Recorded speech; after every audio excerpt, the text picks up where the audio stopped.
네, 미국의 운명을 가를 대통령 선거에서 트럼프 전 대통령의 당선이 사실상 확정됐습니다. 트럼프 전 대통령은 대통령으로 다시 뽑혀 영광이라며 지지자들 앞에서 승리 선언을 했습니다. 워싱턴 연결의 자세한 내용 알아보겠습니다. 권준기 특파원. 네, 워싱턴입니다. 네, 트럼프 전 대통령의 승리가 거의 확정됐다고요. 그렇습니다. CNN 집계로는 트럼프가 266명의 선거인단을 확보해 대선 승리 요건인 270명에 거의 근접했습니다. 해리스는 지금 219명 선거인단을 확보한 데 머무르며 트럼프와 큰 격차를 보이고 있습니다. 이제 트럼프가 선거인단 4명만 더 확보하면 승리를 거머쥐는 상황인데 남은 주들 가운데 어느 한 곳만 이겨도 대선 승리를 확정 짓게 됩니다. 현재 경합주인 위스콘신도 거의 트럼프로 기우는 상황입니다. 개표가 94% 정도 진행되고 있는데 트럼프가 3%포인트 앞서 있습니다.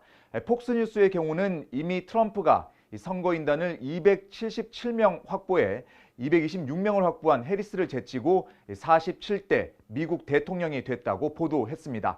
완전히 집계가 끝난 건 아니지만 트럼프의 당선이 확실하다고 못 박은 겁니다. 공식 집계상으로는 아직 경합주 몇 곳을 비롯해 개표가 진행 중이지만 대부분 지역에서 트럼프가 앞서고 있어 승기가 기운 것으로 평가됩니다. 뉴욕타임스는 트럼프의 당선 확률을 95% 이상으로 점치면서 선거인단을 312명 확보할 거라고 예측했습니다. 이 예측이 사실이라면 그야말로 트럼프가 대승을 거두게 되는 겁니다. 예, 트럼프 전 대통령은 일찌감치 승리 선언을 했죠.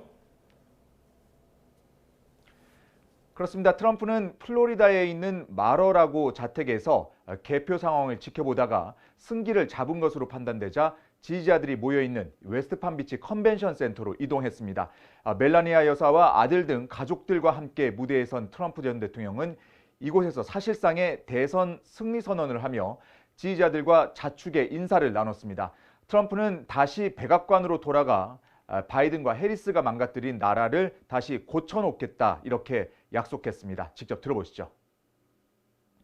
We're going to help our country here. We have a country that needs help, and it needs help very badly. We're going to fix our borders. We're going to fix everything about our country. And we made history for a reason tonight, and the reason is going to be just that. 반면 해리스 부통령은 당초 모교인 워싱턴 하워드대에서 개표 결과를 지켜본 뒤에 지지자들 앞에 설 예정이었지만 개표 분위기가 예상대로 진행되지 않으면서 연설 계획을 취소했습니다. 해리스 캠프 측 발표도 들어보시죠. So you won't hear from the Vice President tonight, but you will hear from her tomorrow. She will be back here tomorrow to address not only the HU family, not only to address her supporters, but to address the nation. 네, 결국 대선 경합주가 승패를 가른 거죠. 그렇습니다. 백악관 주인을 결정할 거라던 7개 경합주가 트럼프 손을 들어주면서 분위기를 갈랐습니다. 트럼프 전 대통령은 경합주 가운데 노스캐롤라이나에서 가장 먼저 승리를 확정지은 데 이어 조지아주에서도 승리를 거머쥐었습니다. 조지아는 4년 전 바이든 대통령에게 12,000표 차이로 졌던 곳인데 이번에는 13만 표 이상 차이로 이기면서 트럼프 승리에 결정적인 기여를 했습니다. 선벨트 경합주 2곳을 트럼프가 가져가면서 해리스 부통령이 궁지에 몰린 상황이었고 펜실베니아마저 트럼프로 넘어가자 분위기가 확 쏠리기 시작했습니다. 펜실베니아는 해리스가 선거운동 마지막 날 집중 유세를 벌이면서 반드시 이기겠다는 의지를 분명히 한 곳입니다. 펜실베니아의 트럼프 승리가 확실시된 게 이곳 시간으로 새벽 2시였는데 그 직후 트럼프는 플로리다 컨벤션 센터에 나타나 승리 선언을 했습니다. 예, 역대 가장 초접전 대선이 될 거라는 예상도 빗나갔군요. 네, 아직 최종 결과가 나온 건 아니지만 현재 분위기는 그렇습니다. 여론조사는 마지막까지 동률 또는 1, 2%포인트 차이로 나오면서 역대 가장 치열한 접전이 될 거라고 예상을 했습니다. 이 때문에 대선 결과가 나오는데도 며칠이 걸릴 수 있다는 전망이 나오기도 했습니다.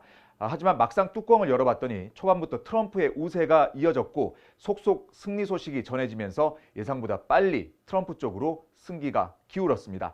미국 언론들은 트럼프가 2016년과 2020년 모두 여론조사보다 실제 투표에서 높은 득표율을 기록했지만 이번에는 여러 보정을 통해서 실제 표심과의 격차를 줄였다고 밝혔습니다.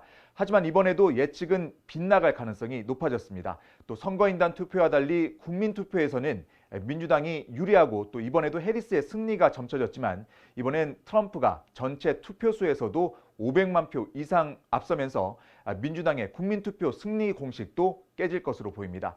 미국 언론들은 거의 모든 주에서 공화당 쪽으로 표심이 이동했고 델러웨어와 버몬트 같은 민주당의 전통적인 강세 지역도 트럼프의 득표율이 올라갔다고 분석했습니다. 뉴욕타임스의 한 칼럼니스트는 미국이 좌우로 분열된 나라라고 알고 있었지만 이제는 그 프레임을 바꿔야 할 것 같다며 사실은 트럼프가 지배하고 있는 나라일 수 있다 이렇게 쓰기도 했습니다.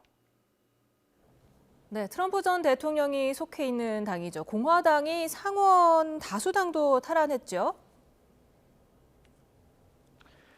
네, 대선과 함께 상하원 선거도 치러졌는데 공화당이 민주당이 차지하던 지역구를 뺏어오면서 다수당이 됐습니다.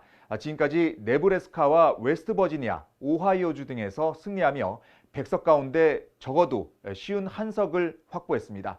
공화당이 상원 다수당을 점한 건 4년 만입니다. 이 하원 선거 결과는 아직은 불확실하지만 현재 192대 170으로 공화당이 앞서고 있어 백악관과 상하원 모두 공화당이 가져갈 가능성도 배제하지 못할 상황이 됐습니다. 만약 이렇게 될 경우 트럼프가 무소불위의 권력을 갖게 될 거라는 관측도 나오고 있습니다. 지금까지 워싱턴에서 전해드렸습니다.